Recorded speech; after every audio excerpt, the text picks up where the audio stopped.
Omaha's art scene, growing and evolving as our city changes and expands.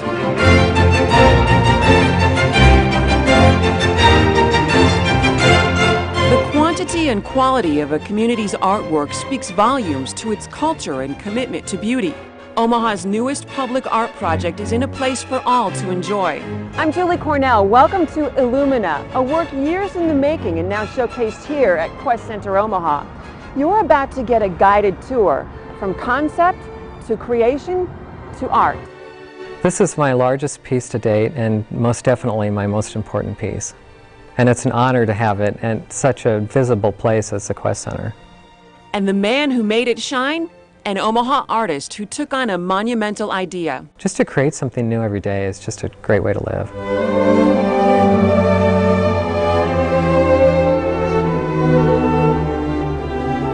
Matthew Placzek imagined and then created this collection of fine art, the largest project in his 25-year career. I like to see people come up to my pieces and have their photograph taken next to it, or touch the buttons, or touch the face and stroke the face and feel how smooth it is. Or I'm honored when someone can relate to the piece. 42 pieces make up this project of light. Lighting is very important to this piece.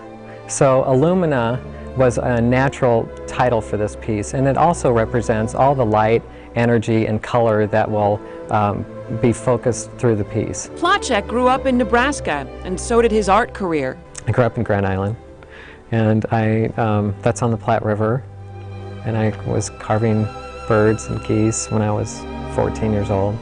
He turned that passion into a paycheck at an early age, selling his work in art galleries to famous collectors. Placzek went to Creighton University and married an artist. They have 3 children.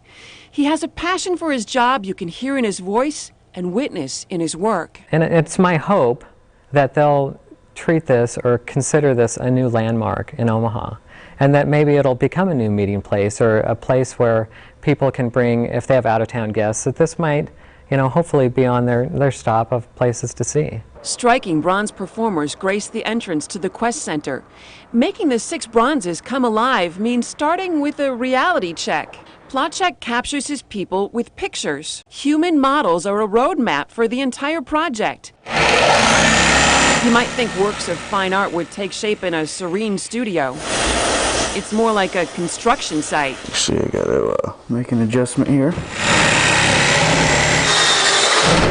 I basically get all the pieces ready for them to weld and put on the armature. The skeleton of the sculpture sets the foundation. I have 2 left. In Placzek's Benson studio, many hands will help shape each sculpture from the inside out. But still, you have to imagine that this is where her shoulders are. Starting with the bones of his street performers. Each metal rod represents an arm, a leg, an instrument. This will actually be the saxophone. There's a delicate balance of art and engineering. We should tighten him up a little bit so they can move him out of the way when we foam his body. So this is what holds the whole piece up, and this is the strength of the piece. So this has got to be right, and it's got to be strong, and it has to somewhat be the skeleton inside of all that clay and foam. The framework of a sculpture is called the armature. It seems crude and rough, and it is. I think it's starting to take shape. When this one is complete, it'll be a performer on stilts. This is the tallest of the 6 figures, and he'll be 12 feet tall to the top of his head. Next, Placzek adds layers of foam board to give the form's dimension. It's not high-tech or pretty. He actually tapes it into place. You just kind of want to get a rough shape, but if that rough shape doesn't have the movement and all the correct proportions that you need, then your whole sculpture is going to be off. And then he fills in the gaps. So the guts of the piece are really foam insulation. Yeah, this is the really messy part. I want to get a lot of movement in this piece, and the movement with his arms, and really create the walking effect.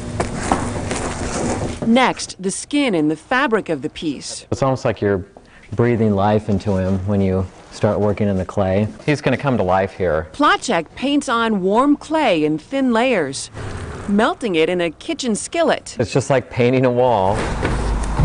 When I'm doing this, I want to build up a base of clay about anywhere from 1/4 inch to 1/2 inch. From here, he'll build the folds of the fabric and form the faces. But the clay is so forgiving, you can make a last-minute change or decision to make a change and just take it off and put some new clay on. It's a lesson in patience and detail. Sculpting the figures will take about 9 to 12 months. 8 to 10 hours a day. And that initial idea he had for a figure is molded as he goes, depending on his mood or vision. Even up to the last minute, I think just as an artist's prerogative, you have a tendency to change things. He decides these shoes don't fit. I'm going to destroy this one, just like changing shoes. He moves from piece to piece, building them from the inside out. The wrinkles and the movement in the clothing is really important to me. That creates the movement and motion of the character. And it also creates a rhythm for the piece. I've got a good rhythm with the pieces now, and I'll work on one piece in the morning, and I like to come in and work on details, shoes, faces, hands in the morning, and then in the afternoon work on the larger areas, the clay, and maybe work on some cutting the foam and such in the afternoons. Then he lets them rest, for a reason. I work on these pieces and then I'll put them aside for a few days and then come back and notice different things that I need to change, and it becomes a lot more apparent. It's just my favorite face tool. Months later, he's still adding the finishing touches. We have 4 done. The saxophone player is getting some personality. I've got everything kind of sketched in. And now what I try to do is go over the face with this tool and give it the contours that I like and get the deep folds and, the eyelids and such. Placzek gives the clay texture and then wipes some of it away. You want to really see the expression and the movement through the facial expression. Then start kind of smoothing it out like this. But it kind of shows a little more of what's going on when you have those lines in there. He uses props and photos as a guide, but his fingers know the way. Sometimes the face can be a real struggle, but this face, it just happened like in an hour. Well, I think he's been around a little bit, and he's experienced as far as his playing, and I would say he's maybe in his 40s, but he's seen lots of jazz clubs. It's all about what you'll see. I'm trying to make sure that these all have their own personalities and each have their own different characteristics to them. And it just keeps the piece fresh and interesting. Just remember, don't touch the clay. This is the point where Placzek parts with his work. We've completed the sculptures. The 2-year project is now out of his hands. I want you to look when it's clear, and then I'm going to push it out. Just take it really slow, and then the hand is going to be closed. She's going to give the go-ahead, then I'll push it out. It's crated and trucked to Loveland, Colorado. Take it slow. Okay. Where an ancient casting technique will turn the clay into lasting monuments.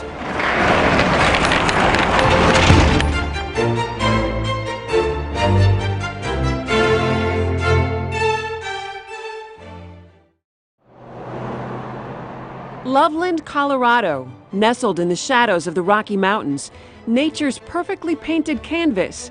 This slice of heaven serves as a backdrop for the work of human hands.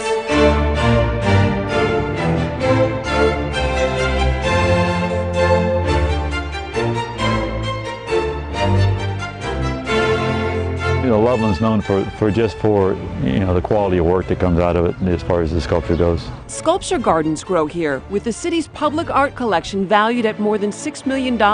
These things are going to be here long after we're gone. It's an art culture supported and nurtured by the people who live here. In fact, Loveland passed a law here 12 years ago, carving aside 1% of all high-cost city capital projects to buy art. What we're doing isn't something that's necessary. We're not raising food for people to eat, not making a place for them to sleep, or things like this. We're doing things that really aren't figure. It's not really necessary, but it's something that people like and they enjoy, and it's something that's going to last forever. Loveland has a commitment to the arts you can see in the figures and faces that never move but seem to say so much. Part of Loveland's success as an art capital, its world-class fine art foundries and the talented artists and craftsmen who make their living here. I always wonder what I'm going to do when I grow up. Tom O'Gorman owns Bronze Services. Some of the world's finest art passes through his Loveland foundry, including Omaha's newest collection of bronze sculptures. To really appreciate what it takes, you need to go take a tour of a foundry and see how many times it has to be touched by different people to make it into a casting. Here, Matthew Placzek's clay forms will be cast using a method that's 5,000 years old. It's a complicated 20-step process, one the original artist has no control over. The metal we can just stick right into the clay. On this end, they take on a strange new form. We start out with the original. We cut the arms off and we took the hat off. Stephen Vonselos uses Dixie cups to guide his way as Our Lady is sectioned off into manageable pieces. Each one of these panels will be an individual mold. All to prepare her likeness to be sealed in rubber. Each time we do this, we're operating on a baby. It seems like a strange irony. Months spent building these pieces only to have them end up in pieces. But it's the only way to create an exact replica of the clay form in wax. Next, the rubber pieces are coated with the hard shell of protective plaster. This will be the mold. I am working on the head of Matt Placzek's trumpeter. In this painstaking step, Todd Brannon uses that rubber mold impression of the trumpeter's clay head and he coats it with hot wax. A heat gun smooths the way. This is probably going to take me about an hour and a half. But believe me, it is really good to get it right the first time. It really is. This thin coat of wax will capture the detail and essence of each piece. Later, molten bronze will take on the form of the wax, so it has to be right. Matt puts a lot of faith in us, and he has seen our work many times before, so he kind of lets us run with it. And the head's very important, of course, because it has a lot of, the character of the piece, and the artist would be very particular about something like this. The idea is to slowly build up the wax layers. I'll probably do 4 coats, a couple of the hot and a couple of the cold, till I get to approximately 3/16 to a 1/4 inch. That's an optimum weight for the wax for the metal later on. The result? A wax replica of Matt's clay sculpture. A few hours later, It's just barely a little bit warm on the inside still, but that's okay. We're almost there. they peel the rubber off for the big reveal. We have a head. But he's not quite perfect. I go and fix all the seam lines, fill up little bubbles. If there's like torn off parts or something, just make it look like the original piece again. You just try to follow and match the textures. I mean, sometimes you have to just add little bits and pieces here and there and just texture it. I mean, different tools. I mean, old toothbrushes work. Brushing up on our trumpeter. Then he's back in that hard shell of plaster for the final bronzing step. He's been formed, cut apart, molded, waxed, and he's not finished yet. Now, it's into the fire. The bronze that we pour is 95% copper, 4% silica, and 1% manganese. It's just the alloy that we use. Bronze is heated close to 2,000 degrees. At the same time, the molds head to a super hot oven. Mike Pfister supervises the pouring floor. And the kiln, when we open it up, it's right at about 1,700 degrees. The team works with precision. They have to. It's kind of like a dance. We know exactly what everybody's doing. So you have to make sure that the person that you're working with knows what he's doing and how he's doing it. It's only as good as the pride the previous craftsmen put in hours before. I've done more art than probably most people have ever seen. But I still get a thrill out of seeing a completed project because I know how much work goes into it. I know how much I've contributed to making the piece what it is. I got a glory job. It seems to be the most glorious one because it deals with fire and, you know, it's got a lot of heat in it and everything else. The result, as unique as the hands that touch it. We're not making widgets, we're making art. Placzek's trumpeter will now cool. Then, he'll be blasted out of his plaster shell, like these figures. It's messy, loud, and dusty. Now the sculpture starts to take on a new metal form. This is the trumpet player. It becomes a pile of puzzle pieces. It's kind of cool because it's like a great big jigsaw puzzle, and all you got to do is figure out where everything goes, and then hit it with a hammer. Rob Huff's job is to put it all back together. Most of the time, it's like putting a puzzle together that don't fit together. With welding as the glue. And on his pieces, it's fairly simple because the leg bone's connected to the thigh bone type of a thing. Then, a final buff to make them glow, bringing out the luster of every detail. The hidden character, right down to the tasseled loafers. It's art touched by so many hands.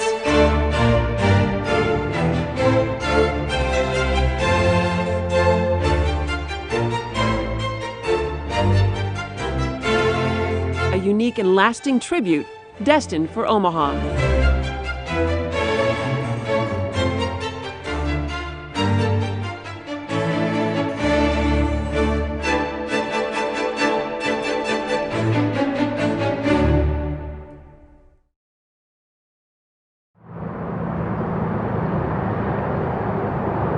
Of the new sculptures that sit in front of Omaha's Quest Center, only one will constantly change and move. It's a clock, 2 stories tall. Matthew Placzek designed this ticking masterpiece. But Placzek's idea and vision was only the first step in the project. This was something that all we had was the scale model. We had to do 3-dimensional models before we could build the structural frame model.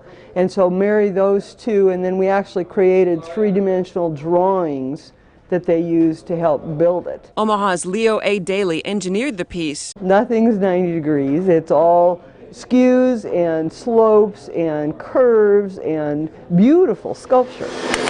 Turn the clock back several months. That's when a team in Urbandale, Iowa got the job. And we've done some large pieces, but this will be the largest that we've done. This is quality manufacturing. You know, we do a lot of agricultural equipment. We do some, light construction work. And each project that comes to us, you know, it looks a little bit tougher than the last one we've done. And a massive clock posed a challenge, building a clock face 25 feet across. We start off with a scaled model. When you look at it on the computer, it doesn't seem so big. Paul Hauser is the drafting manager. He had to draw each piece. The entire piece is about 214 pieces of individual metal. This is all 304 stainless steel. There are 2 main components, the circle of the face and a crescent support. We'll get the entire piece tacked completely together and then weld it up solid and then do the finishing of the welds. There are hours of polishing, bringing it to a mirrored finish.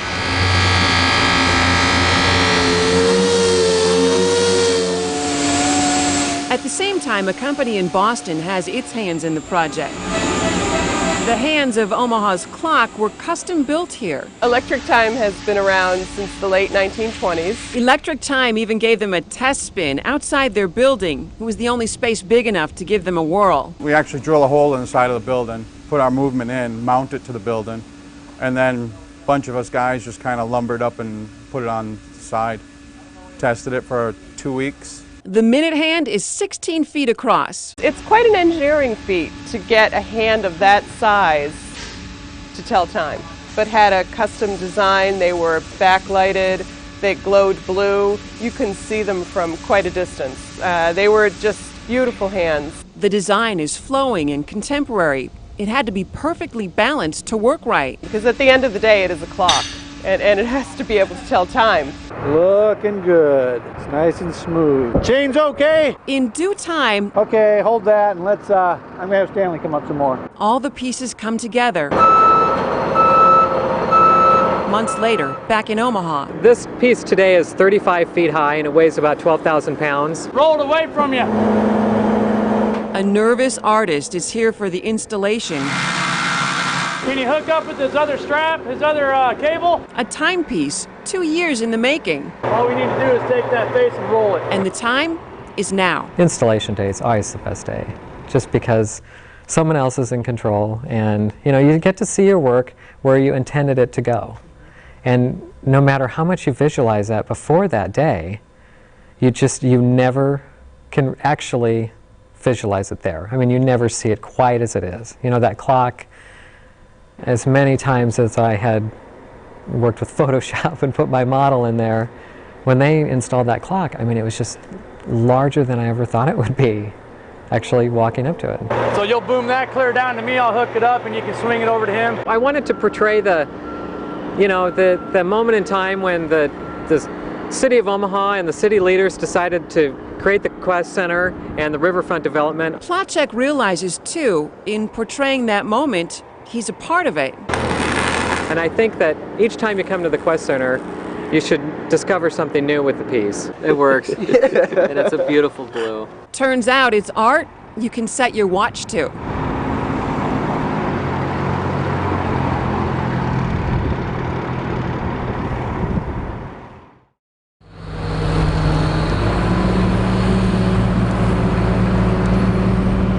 Until now, Illumina has been spread out across the country. All the work's been in different states, different parts of the country, and now we're pulling it together and we're going to see the finished product.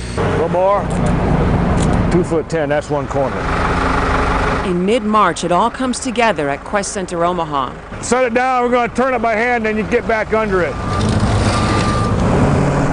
1 foot this way. 42 different pieces that complement each other. We're going to look at it, then we got to take it back off the drill.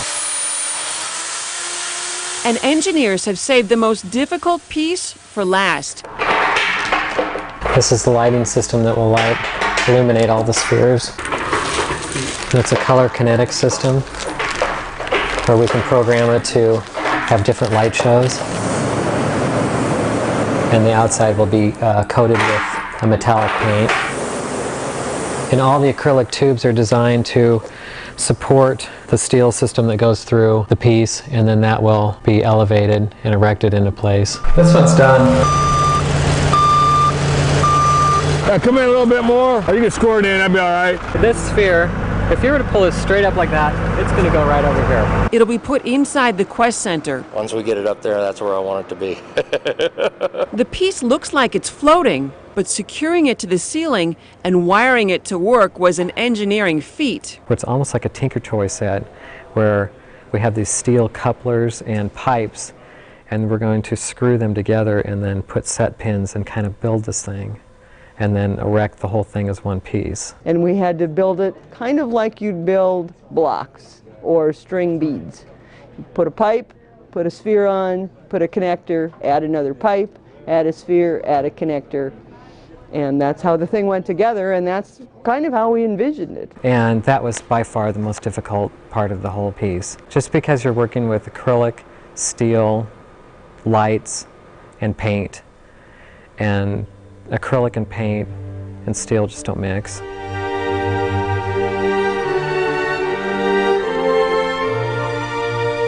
It's a treat for the senses. 25 suspended globes, floating acrylic spheres, and an ever-changing light show. Anything in the color spectrum it can do. You see it during the daytime and it has a certain look about it, and then when night comes, instead of just getting drowned out in the darkness, the great thing is all the different lighting that we've put in here has just really brought to life this stuff, and it brings on a whole new look about it. Here, the lights are the art. There's so many cool things you can do with lighting. Steve Henke designed the system that powers 2,000 LED lights, a computerized system that can adjust to fit the mood of the evening. It's art without limits. So it takes this piece that's stationary in the daytime, and then at nighttime it just livens it up and brings it to life.